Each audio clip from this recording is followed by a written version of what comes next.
Assalamualaikum warahmatullahi wabarakatuh. Salam sejahtera bagi kita semua. Bagaimana kabar kalian? Semoga tetap sehat dan semangat ya. Pada kesempatan yang baik ini, tentu saja kita masih akan belajar bahasa Indonesia, yaitu mengenai materi teks editorial kelas 12. Sebelum kita memasuki materi pembelajaran, alangkah baiknya saya perkenalkan diri saya terlebih dahulu. Nama saya Mufid Iksanuddin, peserta magang 3 Universitas Muhammadiyah Purwokerto. Yang pertama yang akan kita bahas adalah mengenai pengertian dari teks editorial. Teks editorial adalah sebuah teks yang berisi kupasan masalah aktual atau yang baru saja terjadi dan masih menjadi bahan pembicaraan di masyarakat. Contohnya, seperti berita yang masih hangat terjadi, yaitu mengenai Omnibus Law. Kemudian yang selanjutnya adalah manfaat teks editorial. Yang pertama, memberikan informasi kepada pembaca. Yang kedua, bermanfaat untuk merangsang pemikiran pembaca. Yang ketiga, teks editorial terkadang mampu menggerakkan pembaca untuk bertindak. Yang selanjutnya kita bahas mengenai ciri-ciri teks editorial. Ciri-ciri yang pertama, berisi fakta atau peristiwa yang aktual atau sedang ramai diperbincangkan di masyarakat hingga kontroversial. Ciri yang kedua, berupa opini atau pendapat redaksi media massa terhadap peristiwa yang sedang diberitakan. Jadi, apabila kalian melihat berita yang sedang ramai diperbincangkan, alangkah baiknya kalian mencari sumber berita tersebut, agar kalian tidak termakan berita tersebut berita yang hoax atau tidak. Ciri yang ketiga, teks editorial menarik untuk dibaca karena ditulis dengan menggunakan kalimat yang singkat, padat, dan jelas. Adapun tujuan dari teks editorial. Tujuan yang pertama, mengajak pembaca untuk ikut berpikir tentang berita yang sedang terjadi atau yang sedang hangat diberitakan di dalam masyarakat. Kemudian tujuan yang kedua, memberikan opini atau pandangan redaksi kepada pembaca terhadap isu atau berita yang sedang hangat terjadi. Nah, yang sekarang akan kita bahas mengenai struktur teks editorial.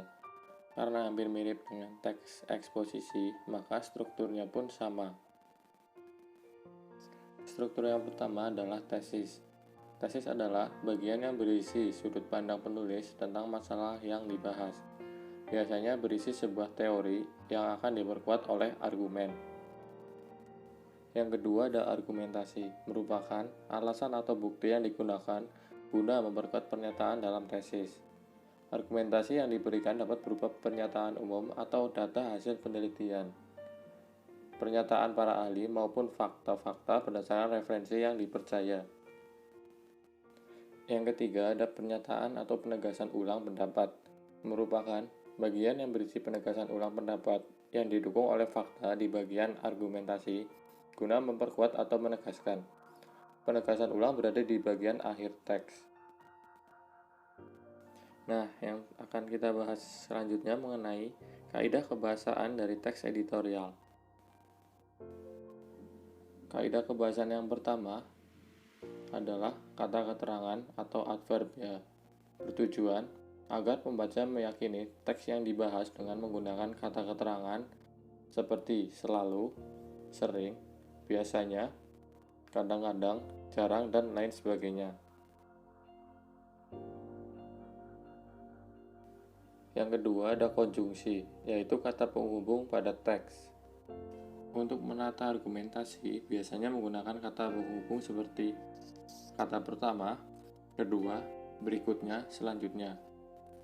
Kemudian untuk memperkuat argumentasi, biasanya menggunakan kata seperti bahkan, selain itu, lagi pula, sebagai contoh, misalnya, padahal, dan justru. Sedangkan untuk menyatakan hubungan sebab akibat, biasanya menggunakan kata sejak dan sebelumnya. Dan untuk menyatakan harapan, biasanya menggunakan kata agar dan supaya.